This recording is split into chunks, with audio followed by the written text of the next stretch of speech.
સુરેન્દ્રનગરના વઢવાણમાં ઈડીની ટીમનું મોડી રાત સુધી સર્ચ ઓપરેશન ચાલ્યું। નાયબ મામલતદાર ચંદ્રસિંહ મોરીના નિવાસસ્થાનેથી મોડી રાત્રે અટકાયત કરવામાં આવી।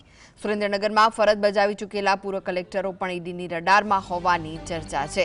ચંદ્રસિંહ મોરીને ત્યાંથી જરૂરી પુરાવાઓ ઈડીની ટીમોએ જપ્ત કર્યા છે। સુરેન્દ્રનગર જિલ્લા કલેક્ટર રાજેન્દ્ર પટેલના નિવાસસ્થાને પણ દરોડા દરમિયાન જરૂરી પુરાવાઓ જપ્ત કર્યા હોવાની ચર્ચા છે। દરોડા કેમ પાડવામાં આવ્યા તે કારણ હજુ અકબંધ છે।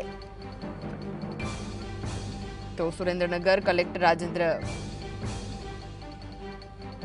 तेमने त्यांथी अमुक दस्तावेजों जप्त कराया छे। ईडीनी टीमे आ पुरावा जप्त कर्या छे। जिला कलेक्टर राजेंद्र पटेलना निवासस्थाने पण दरोड़ा दरमियान जरूरी पुरावाओ जप्त कर्या होवानी चर्चा छे। दरोड़ा केम पाडवामां आव्या ते कारण हजू सुधी अकबंध छे। ते कारण हजू सुधी सामे नथी आव्युं।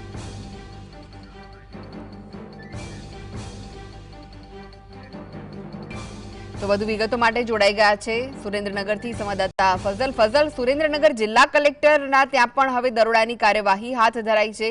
ત્યાં પણથી પણ પુરાવાઓ જપ્ત કર્યા છે। શું વિગત છે? ખાસ કરીને સુરેન્દ્રનગર જિલ્લાના અલગ અલગ 5 સ્થળો ઉપર ઈડીની ટીમ દ્વારા દરોડાની કાર્યવાહી છે તે કાલે મોડી રાતથી શરૂ કરવામાં આવી હતી। સતત 14 કલાક સુધી સર્ચ ઓપરેશન હાથ ધરવામાં આવ્યું હતું। જેમાં ખાસ કરીને જે દિલ્હીમાં જે ખંડણીનો કેસ હતો તે સંદર્ભે ઈડીની ટીમ છે તે સુરેન્દ્રનગર આવી પહોંચી હતી। સૌ પ્રથમ જે નાયબ મામલતદાર ચંદ્રસિંહ મોરીના ઘરે સર્ચ ઓપરેશન હાથ ધરવામાં આવ્યું હતું। ત્યાં ઈડીની જે ટીમ છે તેમને 60 લાખથી વધુની રોકડ રકમ તેના ઘરેથી મળી આવી હોવાનો હાલમાં ધડાકો થયો છે। આજે અમદાવાદ ખાતે તેની ધરપકડ કરી અને લઈ જવામાં આવ્યા છે અને તેમને કોર્ટમાં રજૂ કરી અને 14 દિવસના રિમાન્ડ માંગવાની તજવીજ પણ શરૂ કરવામાં આવી છે। ત્યારે બીજી તરફ સુરેન્દ્રનગર જિલ્લા કલેક્ટર છે તેમના બંગલે પણ ઈડી વિભાગ દ્વારા દરોડા પાડવામાં આવ્યા છે અને જરૂરી જે દસ્તાવેજી પુરાવાઓ છે તે જપ્ત કરવામાં આવ્યા છે।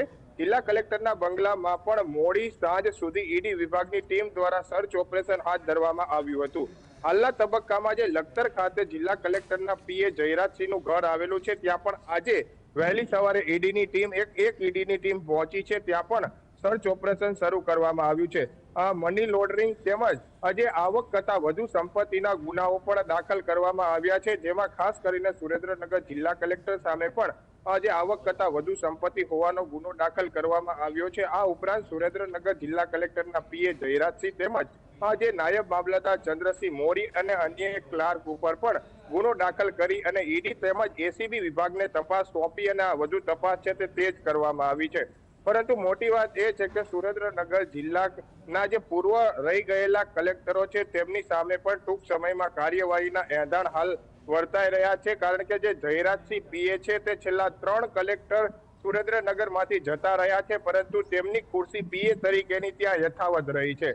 એટલે કાંઈ ના કાંઈ પ્રકારે જયરાજસિંહ સામે હવે ઈડીના દરોડા પાડવામાં આવી રહ્યા છે। પીએના ઘરે પણ હવે તપાસ શરૂ કરવામાં આવી છે। ત્યારે ખાસ કરીને હાલના તબક્કામાં જે સુરેન્દ્રનગર જિલ્લા વહીવટી તંત્ર છે તેમાં પણ ખળભળાટ ફેલાઈ જવા પામ્યો છે। તપાસનો ધમધમાટ ઈડી અને ખાસ કરીને એસીબીની ટીમ દ્વારા શરૂ કરવામાં આવ્યો છે। ચંદ્રસિંહ મોરી છે તેને સ્પેશિયલ કોર્ટમાં આજે ધરપકડ કરી અને રજૂ કરવામાં આવ્યો છે। 14 દિવસના તેના રિમાન્ડ માંગવા અંગેની તજવીજ પણ શરૂ કરવામાં આવી છે। ત્યારે બીજી તરફ હાલના તબક્કામાં તેનું વઢવાણ ખાતે આવેલું ઘર છે ત્યાંથી 60 લાખથી વધુની રોકડ રકમ ઈડી વિભાગની ટીમને મળી આવી છે। એટલે આ દિશામાં પણ તપાસ શરૂ કરવામાં આવી છે।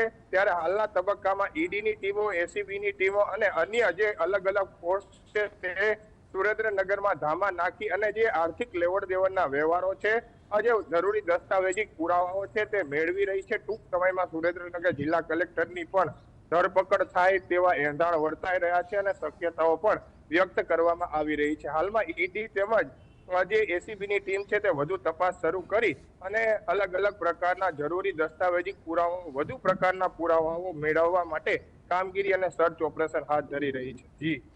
જી આભાર।